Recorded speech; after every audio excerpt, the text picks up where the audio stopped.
Hello everyone, एक बार फिर से स्वागत करता हूं आप सभी का आपके अपने इस परिवार इजी साइंस में।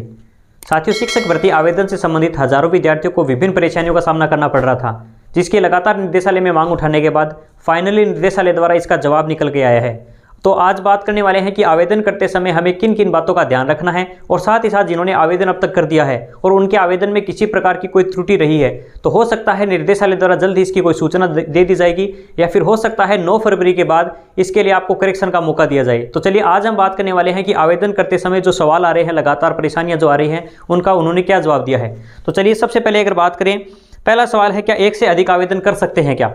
देखिए, एक से अधिक आवेदन कर सकते हैं, लेकिन कौन कर सकता है इसका भी एक विशेष है कि जैसे मान लीजिए कोई एसएसटी वर्ग से है, एसएसटी में अगर उसकी हिंदी भी रही है, कॉलेज के अंदर जो हिंदी है, इंग्लिश लिटरेचर भी उनके रहा है, तो एसएसटी के साथ अब कुछ स्टूडेंट्स को, देखिए बहुत कम स्टूडेंट है जिनको ये भी डाउट था कि किस प्रकार भरें, अगर दूसरा फॉर्म भरेंगे तो क्या पहले वाला खत्म हो जाएगा क्या हमारा, क्योंकि लास्ट फॉर्म ही मान्य होता है। देखिए ऐसा नहीं है, क्योंकि एसएसओ आईडी में जहां पर आपको ये शिक्षक भर्ती रिक्रूटमेंट जहां पर ये ऑप्शन आता है, वहां पर आपको अलग अलग सब्जेक्ट के अलग अलग ऑप्शन मिलते हैं। आप हिंदी वाला सेलेक्ट करेंगे तो वहां पर आपका हिंदी का फॉर्म अप्लाई हुआ है, एसएसटी का करोगे तो वहां पर एसएसटी का हुआ है। तो इस प्रकार एक से अधिक आवेदन कर सकते हैं, लेकिन कौन कर सकता है, जिसके ग्रेजुएशन में वो सब्जेक्ट है और साथ ही साथ उसके रीट में भी वो सब्जेक्ट होना जरूरी है। दूसरी बात, क्या टीएसपी वाले नॉन टीएसपी से फॉर्म भर सकते हैं, तो देखिए इसके मैंने पहले भी कहा था बिल्कुल भर सकते हैं, लेकिन नॉन टीएसपी वाला टीएसपी से नहीं भर सकता। तीसरा सवाल है, अध्यापक लेवल द्वितीय के विभिन्न पदों हेतु स्नातक और रीट के विषयों के संबंध में। देखिए बहुत से स्टूडेंट है कि हमें कैसे, जैसे विज्ञप्ति में साफ साफ दिया है कि कौन किस सब्जेक्ट के लिए अप्लाई कर सकता है, तो इसमें भी इसी के बारे में बताया गया है जिसके रीट में जो सब्जेक्ट है, जैसे मान लीजिए किसी को इंग्लिश से अप्लाई करना है तो लिटरेचर उसके ग्रेजुएशन में भी होनी चाहिए और उसके फर्स्ट या सेकंड लैंग्वेज जो रीट में होती है उनमें से कोई एक लैंग्वेज में इंग्लिश भी होनी जरूरी है, तो ही वो इंग्लिश के लिए अप्लाई कर सकता है। बाकी एडिशनल वगैरह का जिक्र अलग करेंगे, क्योंकि एडिशनल का मामला कोर्ट में है और फॉर्म में उनको लिए अभी अप्लाई नहीं कर सकते फॉर्म में वो।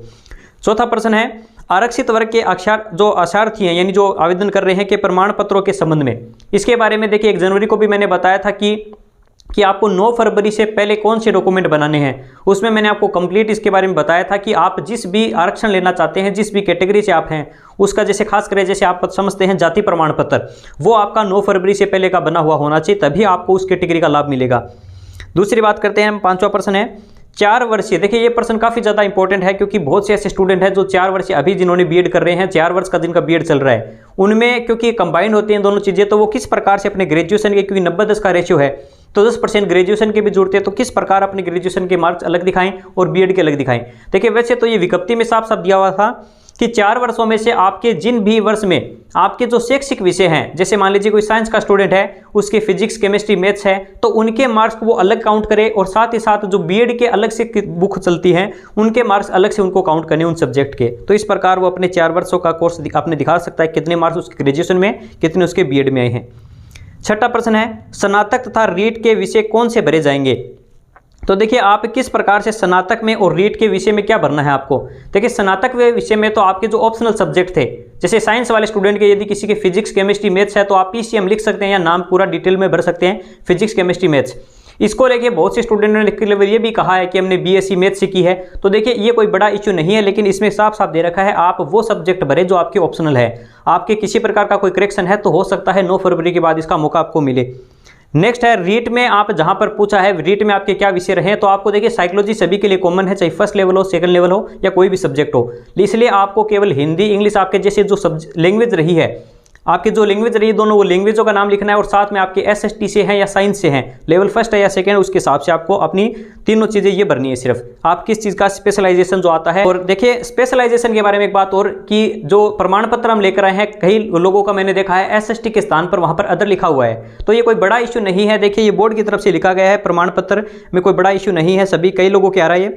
नेक्स्ट अपना प्रश्न है, आप ऑनलाइन आवेदन में कितने जिलों को प्राथमिकता दे सकते हैं। विज्ञप्ति में इसके बारे में भी दे रखा था कि आप नॉन टीएसपी वाले इसमें 30 जिलों को प्राथमिकता दे सकते हैं, और टीएसपी वाले 8 अपने जो जिले हैं उनके बारे में आप अपने अकॉर्डिंग प्राथमिकता दे सकते हैं। स्नातक के कौन से अंक भरने हैं, तो देखिए स्नातक में आपकी जो फाइनल ईयर की मार्कशीट है उस पर तीनों सालों के आपके फाइनल जो मार्क्स आए हैं, ओवरऑल कितने में से वो आए हैं, वो उनके अकॉर्डिंग आप अपने परसेंटेज और अपने मार्क्स भर सकते हैं।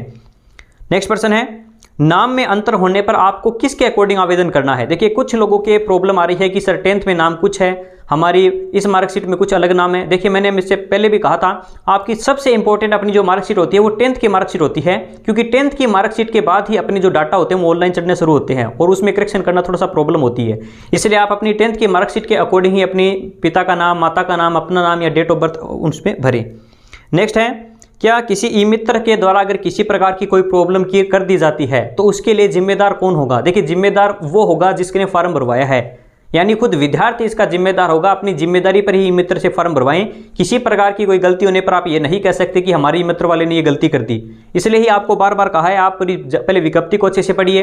फॉर्म जब पूरा भर दिया जाता है, आप पहले ऑफलाइन फॉर्म भर लीजिए, उसके बाद ऑनलाइन कीजिए। बहुत से लोगों को प्रॉब्लम आ रही है इस चीज़ को लेकर, तो इसलिए आप खुद इसके जिम्मेदार हैं। हालांकि देखिए इस चीज़ से आप घबराइए नहीं, आपको डॉक्यूमेंट या आपने जो आवेदन किया उसके बेस पर आपको निकाला नहीं जा सकता। छोटी मोटी मानवीय भूल सबसे होती है और इसका करेक्शन करने को आपको मौका भी मिलेगा। इसके बावजूद भी इस चीज़ को लेकर घबराएं नहीं, बिल्कुल आपको किसी प्रकार की कोई बड़ी प्रॉब्लम नहीं होगी। नेक्स्ट 12वां प्रश्न है, क्या ऑनलाइन आवेदन के साथ साथ ऑफलाइन आवेदन भी मान्य है क्या। देखिए बिल्कुल भी नहीं है, विज्ञप्ति में साफ साफ दे रखा था कि ऑनलाइन आवेदन ही स्वीकार किए जाएंगे, ऑफलाइन नहीं। विशेष शिक्षकों के पद एवं पर आवेदन हेतु एक RCI पंजीकरण नंबर होते हैं।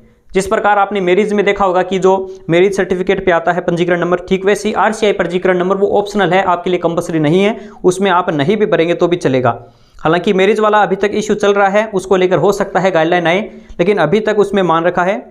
ऑनलाइन आवेदन में माध्यमिक, उच्च माध्यमिक, स्नातक आपके जितने भी एडमिशन डेट थी उसको लेकर देखिए निर्देशालय ने पहले भी एक सूचना दी थी, मैंने आपको वीडियो के माध्यम से बताया था कि उसमें एडमिशन डेट की आपको जरूरत नहीं है। बीएड की एडमिशन की डेट की आपको जरूरत पड़ेगी।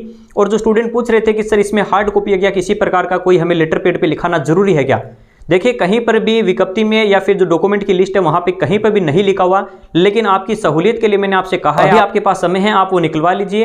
हो सकता है बाद में आपको जरूरत पड़े या ना भी पड़े, तो भी आपके पास डॉक्यूमेंट हो तो कोई बड़ी बात नहीं है। क्या ऑनलाइन आवेदन का प्रिंट आउट फोटो आपके पास सुरक्षित होना चाहिए। देखिए बिल्कुल होना चाहिए। डॉक्यूमेंटों की पूरी एक लिस्ट बताई थी, उसमें सबसे पहले आपके डॉक्यूमेंट की लिस्ट में सबसे ऊपर आपके जो मूल आवेदन की प्रति है, तो इसका जो प्रिंट है वो आपको ज्वाइनिंग तक इसकी जरूरत पड़ेगी, तो इसको जरूर आप संभाल कर रखें। 2-3 फोटोकॉपी आपको रखनी इसकी।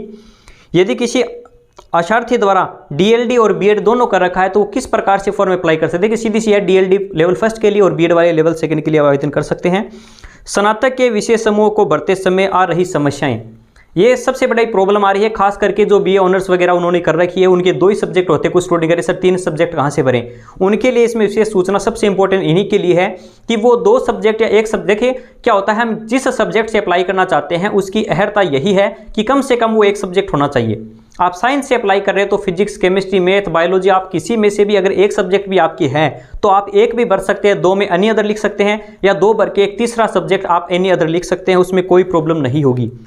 18वां जो प्रश्न है वो ये है, क्या सीटेट वाला ये फॉर्म भर सकता है, तो बिल्कुल नहीं। इसके लिए आपको रीट क्वालिफाई करना जरूरी है, रीट वाला ही इस भर्ती के लिए आवेदन कर सकता है।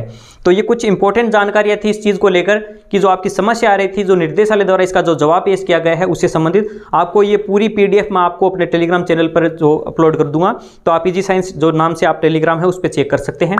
जानकारी पसंद आती है तो वीडियो को लाइक और चैनल को सब्सक्राइब जरूर कीजिए। धन्यवाद। जय हिंद।